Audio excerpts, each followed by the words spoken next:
ईश्वर सबकी सुनता है। एक शहर में सेठ रहता था। एक शाम अचानक से उसे बहुत बेचैनी होने लगी। डॉक्टर को बुलाया गया, सारी जांचें करवा ली, परंतु कुछ भी नहीं निकला। उसकी बेचैनी बढ़ती गई। उसकी समझ में नहीं आ रहा था कि ये क्या हो रहा है। रात हुई, नींद की गोलियां भी खा ली, पर ना नींद आने को तैयार है और ना ही बेचैनी कम होने का नाम ले। वो रात को उठकर 3 बजे घर के बगीचे में घूमने लगा। घूमते घूमते उसे लगा कि बाहर थोड़ा सा सुकून है, तो वह बाहर सड़क पर पैदल निकल पड़ा। चलते चलते हजारों विचार मन में चल रहे थे। अब वो घर से बहुत दूर निकल आया था और थकान की वजह से एक चबूतरे पर बैठ गया। उसे थोड़ी शांति मिली तो वह आराम से बैठ गया। इतने में एक कुत्ता आया और उसकी चप्पल उठा कर ले गया। सेठ ने देखा तो वह दूसरी चप्पल उठाकर कुत्ते के पीछे भागा। कुत्ता पास ही बनी झुग्गी झोपड़ियों में घुस गया। सेठ भी उसके पीछे था। सेठ को करीब आता देखकर कुत्ते ने चप्पल वहीं छोड़ दी और चला गया। सेठ ने राहत की सांस ली और अपनी चप्पल पहनने लगा। इतने में उसे किसी के रोने की आवाज़ सुनाई दी। वह और करीब गया तो एक झोपड़ी में से आवाज़ आ रही थी। उसने झोपड़ी के फटे हुए बोरे में झांक कर देखा तो वहाँ एक औरत फटे हाल मैली सी चादर पर दीवार से सटकर रो रही है और ये बोल रही है, हे भगवान मेरी मदद कर, और रोती जा रही है। सेठ के मन में आया कि यहाँ से चले जाओ, कहीं कोई गलत ना सोच ले। वो थोड़ा आगे बढ़ा तो उसके दिल में ख्याल आया कि आखिर वो औरत क्यों रो रही है, उसको तकलीफ क्या है। और उसने अपने दिल की सुनी और वहाँ पर जाकर दरवाज़ा खटखटाया।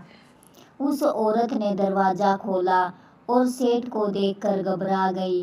सेठ ने हाथ जोड़कर कहा, तुम घबराओ मत, मुझे तो बस इतना जानना है कि तुम रो क्यों रही हो।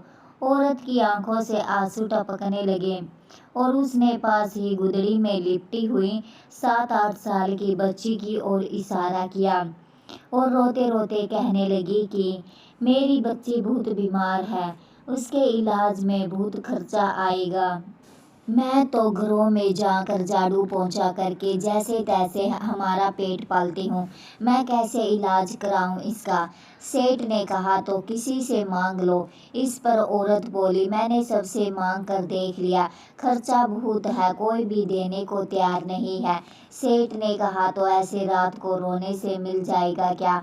औरत ने कहा, कल एक संत यहाँ से गुजर रहे थे तो मैंने उनको मेरी समस्या बताई तो उन्होंने कहा, बेटा तुम सुबह 4 बजे उठकर अपने ईश्वर से मांगो, बोरी बिछाकर बैठ जाओ और रो गिड़गिड़ा के उससे मदद मांगो, वो सबकी सुनता है तो तुम्हारी भी सुनेगा। मेरे पास इसके अलावा कोई चारा नहीं था, इसलिए मैं उससे मांग रही थी और वो बहुत जोर से रोने लगी। ये सब सुनकर सेठ का दिल पिघल गया और उसने तुरंत फोन लगाकर एम्बुलेंस बुलवाई और उस लड़की को एडमिट करवा दिया। डॉक्टर ने 1.5 लाख का खर्चा बताया तो सेठ ने उसकी जवाबदारी अपने ऊपर ले ली और उसका इलाज कराया। उस औरत को अपने यहाँ नौकरी देकर अपने बंगले के सर्वेंट क्वार्टर में जगह दी और उस लड़की की पढ़ाई का जिम्मा भी ले लिया। सेठ कर्म प्रधान तो था पर नास्तिक था। अब उसके मन में सैकड़ों सवाल चल रहे थे, क्योंकि उसकी बेचैनी तो उस वक्त ही खत्म हो गई थी जब उसने एम्बुलेंस को बुलवाया था। वह यह सोच रहा था कि आखिर कौन सी ताकत है जो मुझे वहां तक खींच कर ले गई, क्योंकि ना मैंने उस औरत की जात पूछी और ना ही ईश्वर ने जात पात देखी। बस ईश्वर ने तो उसका दर्द देखा और मुझे इतना घुमाकर उस तक पहुंचा दिया। अब सेठ समझ चुका था कि कर्म के साथ सेवा भी कितनी जरूरी है। तो दोस्तों, मानव और प्राणी मात्र की सेवा का धर्म ही असली भक्ति है। यदि ईश्वर की कृपा पाना चाहते हो तो इंसानियत अपना लो और समय समय पर उन सब की मदद करो जो लाचार या बेबस है, क्योंकि ईश्वर उन्हीं के आसपास रहता है। राधे राधे दोस्तों।